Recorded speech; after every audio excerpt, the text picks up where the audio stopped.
Nyt olemme tutustumassa Jukka Mäki-Fräntin pannuhuoneeseen.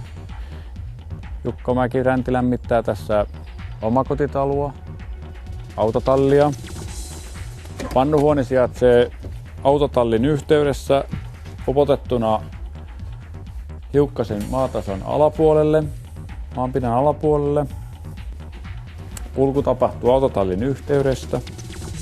Kokonaisuutta lämmittää veto 30 sokerikattilaa ja polttimona on hakemaatti 1 kuution siilolla. Polttoainetta Jukka käyttää brikettiä, joka on hiukkasen suurempaa kuin pelletti. Halkaisija briketillä on noin 5 senttimetriä.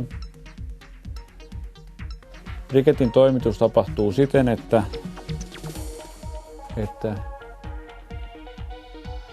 traktorilla voidaan peruuttaa säiliön viereen, kansi avataan ja kipataan säiliö täyteen.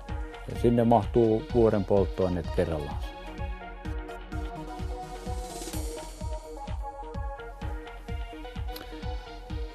Täyttö tapahtuu tässä tapauksessa siten, että nostetaan suoraan astiaan polttoaineet käsipelillä.